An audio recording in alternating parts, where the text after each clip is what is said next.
Bismillahirrahmanirrahim. Assalamualaikum warahmatullahi wabarakatuh. Alhamdulillah, syukur kita panjatkan kepada Allah Subhanahu wa taala yang telah memberikan nikmat sehat, hidayah serta karunia-Nya sehingga kita dapat melakukan aktivitas sehari-hari dengan keadaan lancar. Sebelumnya saya ingin memperkenalkan diri. Nama saya Haitullah Kumaini. Saya berasal dari program studi Ilmu Pemerintahan Universitas Jambi, NIM B1B1211063. Pada kesempatan kali ini saya ingin sedikit memaparkan materi terkait mata kuliah keuangan negara. Adapun tujuan saya untuk menyampaikan dan memberi pemahaman untuk kita semua dan memberi pemahaman untuk diri saya pribadi tentang pengelolaan APBDes. Bagaimana kita harus memahami pengertian APBDes, fungsi-fungsi APBDes, alur penyusunan APBDes, serta contoh dari penyusunan APBDes ini. Jadi kita sebagai dan kawan-kawan semua sebagai warga desa sudah paham dengan hal-hal yang fundamental seperti ini. Jadi apabila ada problematika yang ada di desa, kita sebagai masyarakat yang ada di desa, kita juga harus menjadi agent of control apabila ada kesalahgunaan pemerintah desa terhadap APBDes ini.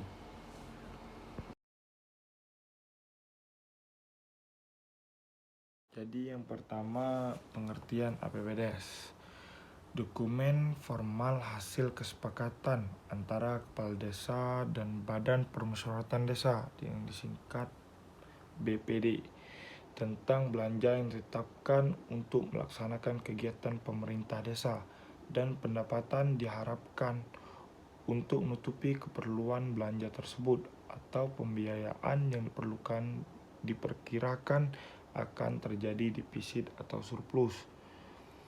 APBDes mengkoordinasikan aktivitas belanja pemerintah desa dan memberikan landasan bagi upaya perolehan pendapatan dan pembiayaan oleh pemerintah desa untuk satu periode 1 tahun yang dituangkan dalam bentuk peraturan desa, yaitu Perdes.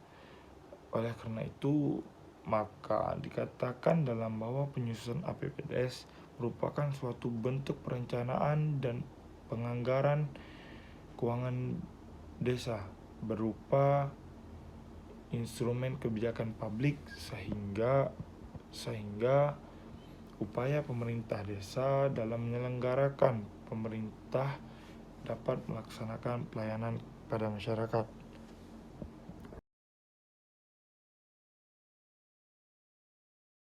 Yang kedua yaitu fungsi APBDes. APBDes memiliki fungsi yaitu dokumen resmi yang mempunyai kekuatan di mata hukum dan menjamin kelayakan sebuah rencana kegiatan dari segi anggaran sehingga dapat mengoptimalkan kelayakan hasil rencana kegiatan secara teknis.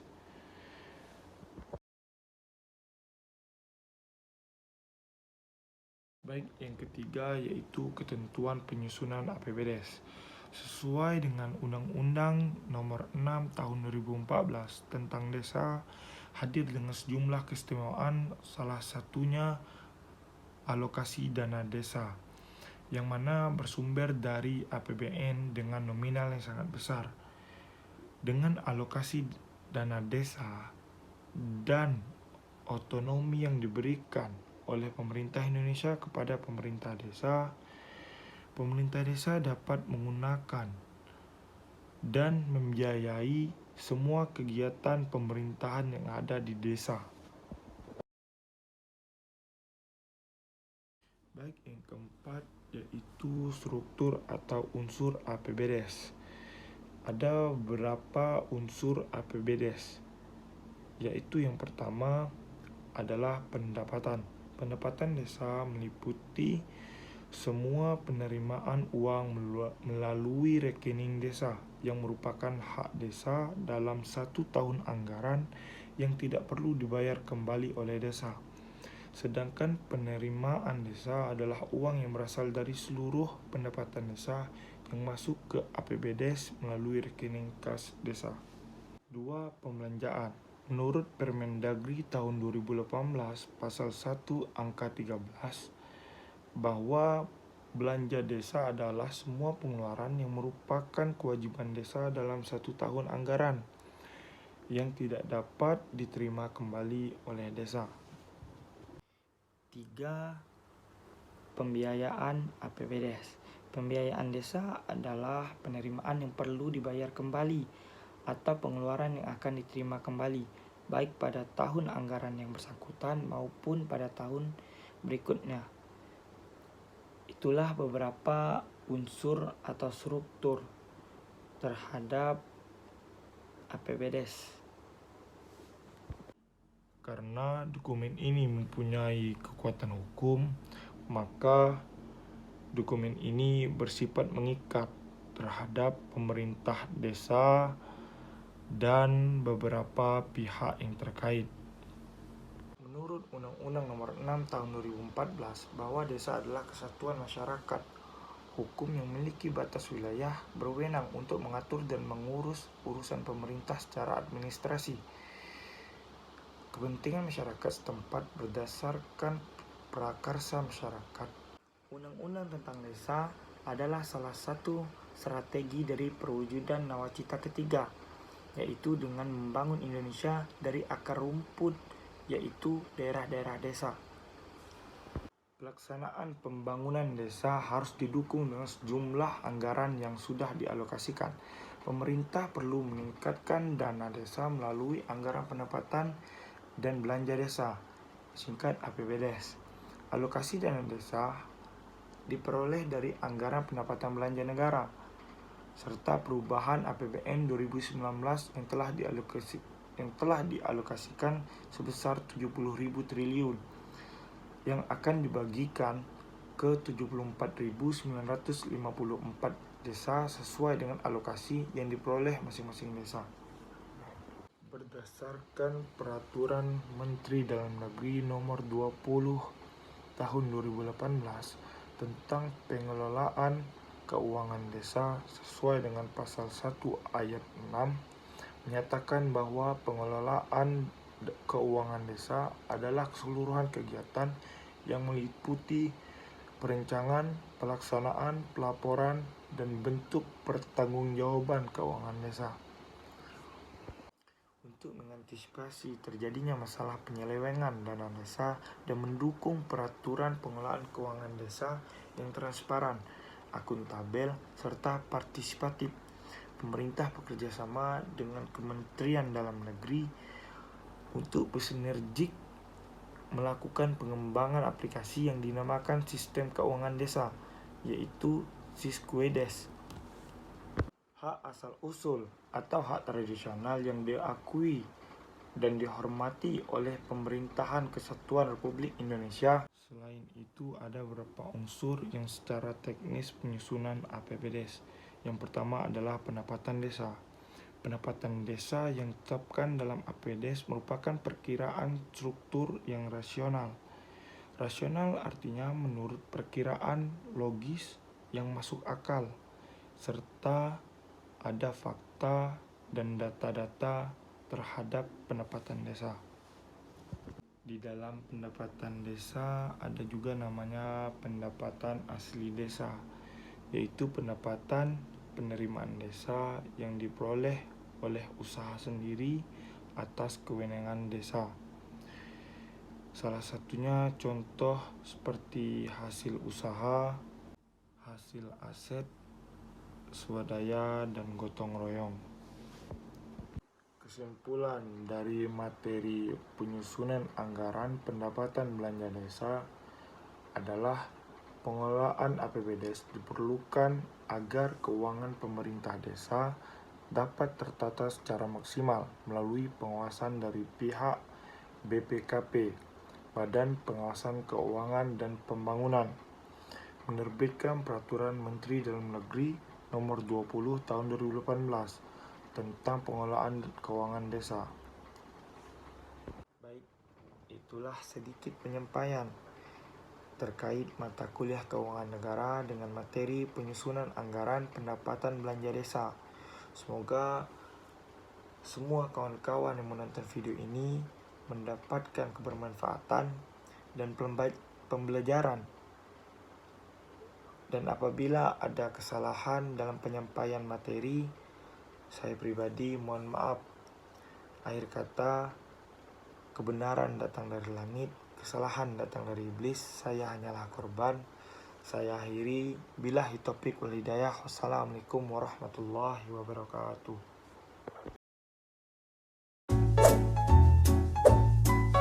Hei adik-adik, pernah nggak sih kalian kepikiran jembatan, sekolah, dan jalanan ke rumah nenek itu dibangun pakai uang siapa ya? Uangnya dari mana aja sih? Nah, yang pertama adalah dari penerimaan pajak dan bukan pajak. Pajak? Apa sih itu? Jadi, pajak itu adalah uang masyarakat Indonesia yang dikumpulkan sama negara. Seperti kita patungan, kita masyarakat Indonesia mengumpulkan uang untuk membangun sekolah, jembatan, dan fasilitas lainnya yang akan dinikmati sama kita juga loh. Nah, selain pajak, ada juga penerimaan lainnya seperti bea cukai, penerimaan dari pengelolaan barang milik negara, dan banyak lainnya yang juga digunakan untuk memenuhi kebutuhan negara setiap harinya.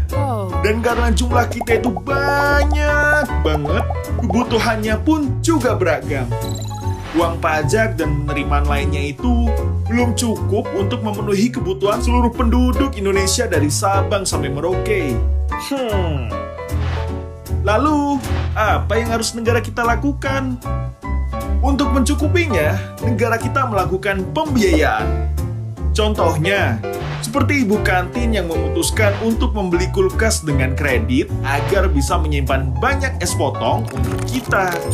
Coba bayangin, kalau ibu kantin itu menunda untuk beli dan menunggu hingga nanti. Mungkin kulkas masih belum mampu terbeli dan pelanggan pun tidak akan bertambah. Demikian juga dengan negara kita yang mencari sumber pembiayaan supaya bisa melakukan percepatan pembangunan yang nggak bisa ditunda-tunda. Nah, kalau uangnya sudah terkumpul, maka akan diberikan ke lembaga pengelola dari kota sampai ke desa untuk membeli dan menyediakan kebutuhan untuk kita semua. Semua inilah yang disebut sebagai APBN atau Anggaran Pendapatan dan Belanja Negara. Yuk, bersama kita jaga dan peduli uang kita untuk membangun Indonesia agar semakin maju. Karena semua ini dari kita, untuk kita.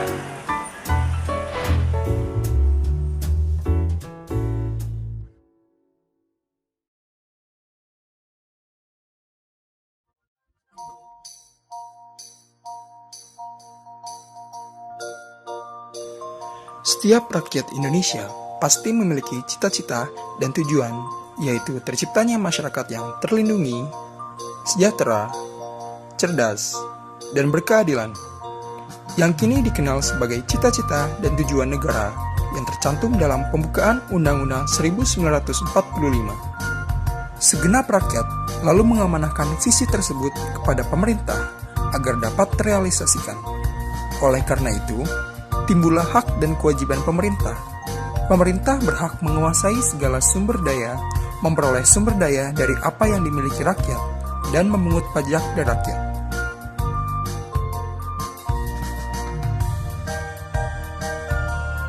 Lalu, bagaimana ya siklus penganggaran dari dana yang telah didapat oleh pemerintah tadi?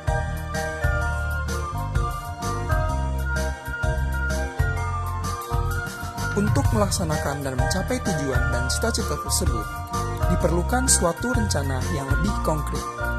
Rencana tersebut kemudian disusun dalam bentuk rencana pembangunan jangka panjang nasional yang merupakan rangkaian kegiatan pembangunan nasional yang berlangsung tanpa henti dengan menaikkan tingkat kesejahteraan masyarakat dari generasi demi generasi. Pelaksanaan RPJP nasional tahun 2005 sampai tahun 2025 terbagi dalam tahap-tahap perencanaan pembangunan dalam periodisasi perencanaan pembangunan jangka menengah nasional 5 tahunan yang dituangkan dalam RPJM Nasional 1 tahun 2005 sampai 2009, RPJM Nasional 2 tahun 2010 sampai 2014, RPJM Nasional 3 tahun 2015 sampai 2019, dan RPJM Nasional 4 tahun 2020 sampai 2024. RPJM memuat strategi pembangunan nasional, kebijakan umum, program kementerian atau lembaga, dan lintas kementerian atau lembaga, kewilayahan dan lintas kewilayahan, serta kerangka ekonomi makro yang mencakup gambaran perekonomian secara menyeluruh. RPJM sebagaimana tersebut di atas, dalam level pemerintah, kemudian dijabarkan ke dalam Rencana Kerja Pemerintah yang merupakan rencana pembangunan tahunan nasional. RKP disusun dengan pedoman Performance Based Budgeting, yaitu metode penganggaran dengan mengaitkan setiap pendanaan yang dituangkan dalam kegiatan-kegiatan dengan keluaran dan hasil yang diharapkan. Salah satu prinsip yang digunakan dalam penganggaran berbasis kinerja adalah money follow function, function followed by structure. Sementara dalam level kementerian atau lembaga, RKP ini dijelmakan dalam wujud rencana kerja kementerian atau lembaga yang merupakan kerangka pendanaan bersifat pagu indikatif. Artinya, kerangka tersebut telah berupa ancer-ancer dari anggaran yang dibutuhkan tiap-tiap program. Setelah pagu indikatif ditemukan, selanjutnya disusun kerangka pendanaan yang bersifat pagu sementara, di mana kerangka tersebut telah mencantumkan angka-angka anggaran yang lebih mendekati kebutuhan sebenarnya. Pagu sementara tersebut adalah rencana kerja anggaran kementerian atau lembaga yang memuat kebijakan, program, dan kegiatan yang dilengkapi sasaran. Dalam proses penyusunan rencana kerja anggaran kementerian dan lembaga, terdapat 3 hal yang bersifat penting untuk diperhatikan dan dipertimbangkan. Pertama, indikator kinerja atau ukuran kinerja terpilih alias Key Performance Indicators.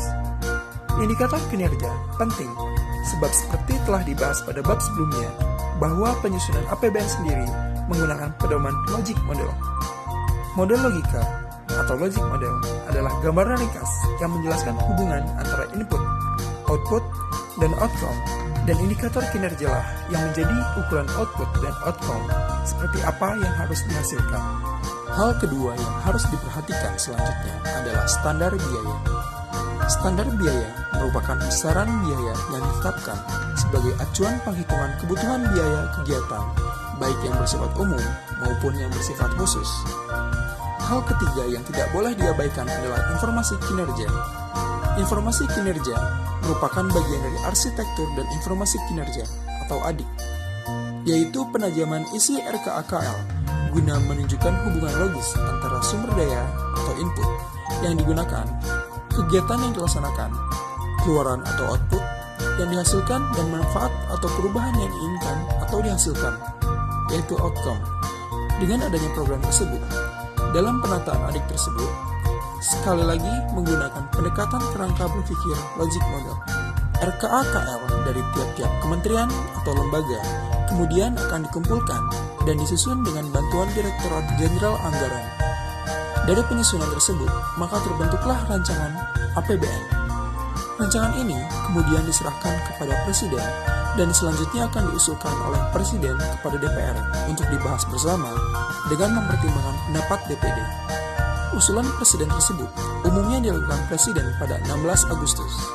Setelah proses pembahasan selesai, apabila RUU APBN tersebut disetujui oleh DPR, maka pada bulan Oktober akan disahkan menjadi UU APBN dan diberlakukan untuk tahun anggaran terkait. Setelah APBN ditetapkan dengan undang-undang, rincian pelaksanaan APBN dituangkan lebih lanjut dengan Peraturan Presiden tentang rincian APBN. Selanjutnya, Menteri atau pimpinan lembaga menyusun DIPA atau Daftar Isian Pelaksanaan Anggaran untuk kementerian negara atau lembaga yang dipimpinnya berdasarkan alokasi anggaran yang ditetapkan dalam Perpres tentang rincian APBN. DIPA tersebut disahkan oleh Menteri Keuangan. Kemudian, Berdasarkan DIPA yang telah ditetapkan, dilakukanlah proses pelaksanaan anggaran. Setelah itu, dilanjutkan dengan proses pelaporan dan pertanggungjawaban pelaksanaannya. Kemudian, hasilnya dijadikan dasar pertimbangan untuk menyusun rancangan APBN periode berikutnya, sehingga terbentuklah suatu siklus.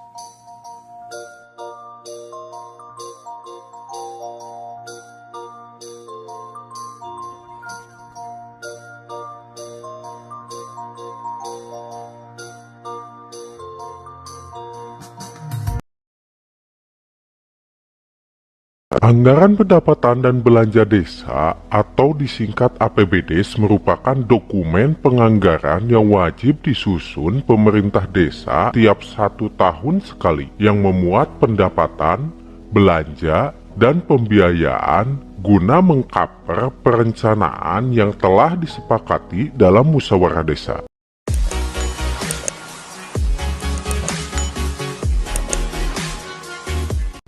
Adapun secara rinci, dokumen APBDes dan APBDes perubahan memiliki fungsi antara lain sebagai berikut. 1. APBDes sebagai panduan pemerintah desa atau Pemdes dalam menentukan strategi operasional kegiatan berdasarkan kebutuhan dan ketersediaan dana pendukung. 2. APBDes memberikan kewenangan pemerintah desa untuk menyelenggarakan administrasi keuangan desa sesuai dengan peraturan yang ditetapkan. 3. APBDes sebagai menemukenali kebutuhan penyelenggaraan pemerintah desa, pembangunan desa, pembinaan desa, pemberdayaan desa, serta mendalam berdasarkan sumber-sumber pendapatan dan belanja desa. 4. APBD sebagai dokumen yang memiliki kekuatan hukum. 5. APBD sebagai alat yang menjamin kepastian rencana kegiatan yang mengikat untuk melaksanakan kegiatan sesuai dengan apa yang telah direncanakan. 6. APBD sebagai alat untuk ukur pencapaian dari visi dan misi kepala desa. Sedangkan untuk fungsi APBD perubahan sendiri terjadi apabila 1. Adanya penambahan dan atau pengurangan dalam pendapatan desa pada tahun anggaran berjalan. 2. Terjadi sisa penghematan belanja dan sisa lebih penghitungan pembiayaan tahun berjalan yang akan digunakan dalam tahun berkenaan. 3. Keadaan yang menyebabkan harus dilakukan penggeseran antar bidang, antar subbidang, antar kegiatan, dan antar jenis belanja. Yang keempat, keadaan yang menyebabkan silpa tahun sebelumnya harus digunakan dalam tahun anggaran berjalan. Selanjutnya, menurut ahli, fungsi dari APBDes pada dasarnya disusun untuk memenuhi kebutuhan pembiayaan pembangunan dengan mengenali secara mendalam sumber-sumber dana dan pengeluaran atau belanja rutin pembangunan desa. Melalui APBDes, pemerintah dan masyarakat secara jelas dapat menentukan skala prioritas dan operasional pembangunan yang harus dilakukan untuk mencapai tujuan dan sasaran yang telah ditetapkan. Jika video ini memberikan manfaat, maka dukung kami untuk terus bisa berbagi dengan menekan tombol subscribe dan aktifkan juga tanda loncengnya agar sobat tidak ketinggalan video terbaru dari kami. Atau mungkin sobat suka dengan videonya, maka berikan kami like. Bila terdapat kesalahan, kekurangan, atau mungkin kritik dan saran, sampaikan kepada kami dengan menuliskannya di kolom komentar di bawah ya. Saksikan terus channel ini, sampai jumpa di video selanjutnya.